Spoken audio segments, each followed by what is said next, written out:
Hi, I'm Kimberly Brown. I am a elementary school administrator in Regina, Saskatchewan, Canada. Regina is in the center of the prairies. We are a city of about 200,000. So we're a city, we're the capital of the province. However, we are in a very rural setting. So a little bit of background. We also have a strong First Nations population in our city, as well as a lot of new Canadian families who have been moving in the last probably 10 years. So it's quite a nice mix. In our school, in the whole province, we were watching what was happening in the rest of the world. So in March, notices were coming from the province. We have our Ministry of Education, which is like the big department. So the ministry was setting out notices, and we were very watchful and starting to, looking at our preparedness. So about March 15th was a Monday. We got a notice from the ministry saying that schools would be closing across the province by Friday and start getting ready. So that was an event. So on that Monday, we had so many families coming and picking up their children. And actually, as this happened, the ministry moved it to the Thursday, but by Thursday, we had actually not one student in the building. So it was a big shift from here we are a school of 560 students to none. Then I think our ministry and our school divisions really worked well together to coordinate what do we need, and also to realize is they didn't really know. So everyone was sent home and said, go home, spend a week at home, everybody regroup while we get a bit of a plan. And I appreciated that because everybody needed that time just to get together and just kind of figure out what was going on in their own personal lives with their children at home and their family situations changing. Then from there, we started back up, and the ministry gave out some guidelines working with school divisions and how do we develop an online presence. So our division went to Google Classrooms, as well as our primary teachers were already using Seesaw as a communication platform. The ministry, what they asked for us is really the topmost thing was to keep the communication with our families. Don't lose touch if possible. So they said that was our priority, which was great. And then to focus on literacy and numeracy, and the other things would come. So we were asked to communicate with families, ask them what they needed, and also as a check-in. So I think the message came loud and clear from all levels was our biggest concern was how was everybody doing. So when we called families, communicated was how are you doing, what do you need, and how can we make learning accessible to you. So from that point, teachers looked at how do we prepare online learning. And then we also, as a school and each individual school, sat down and we really looked at what families did we feel were at risk and how would we support those at-risk families. Then we chose different staff members to be the point of contact for those families and how do we support them. Whether that was how do we provide online learning opportunities, or do we provide paper packages?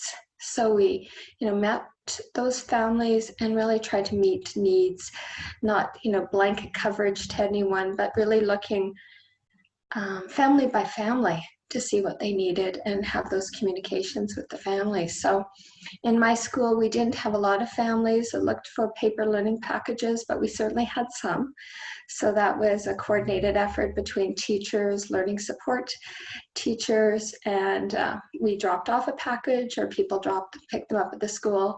Some schools had more families that they felt needed learning packages, so they coordinated efforts for school pickups and set them out during the week. So our school division and our ministry strongly encouraged us to do what we felt was the best for our families.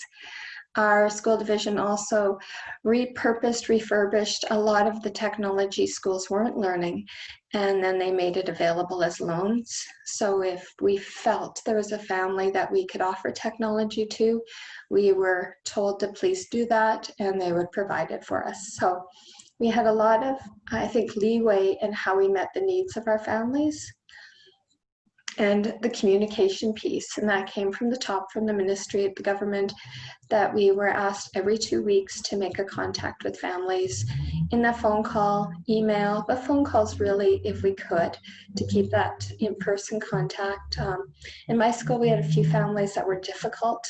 So then I took that on, is trying to keep the contact piece. Some schools with vulnerable families, they were worried about meals. So some places with different agencies in the city then also looked at lunch programs as well. So maybe a lunch combination program and a learning package so that there was food and learning combined. I think above all too is the message that came from our school division was take care of staff. So that was a big piece, that looking at staff, because staff always take on so much too. They were worried about, were they meeting the needs of families? Were families not getting maybe the supports? So a lot of worries about the students. So that was a big piece, is letting the teachers know they were all doing the best. And that kept coming through in all levels, was take care of staff. So if we're planning a meeting and a staff member can't get there because the childcare arrangements weren't working out, even on Zoom calls, that's okay. Make sure they're okay.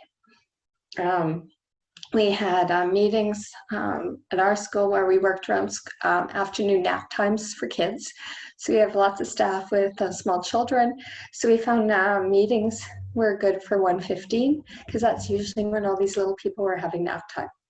We had some people who said, I'm not using my video today because I got to do a diaper change during a meeting. So I think the big piece that came, and my husband reiterated that to me, that I kept talking about making sure our staff were okay. And if they were okay, then they were going to take care of the kids and the learning. So I'm getting all weepy here talking about this. Now we're at that point where, okay, what's next year going to look like? And I mean, nobody knows. So looking ahead in September, back to school, I mean, we don't know what we're going into. Best plans are coming. Our ministry is working hard with the school divisions to say, okay, what can we do? But I think no matter what is, we still look at the well-being of our staff. We look at the well-being of our students, and take our directions from the medical field.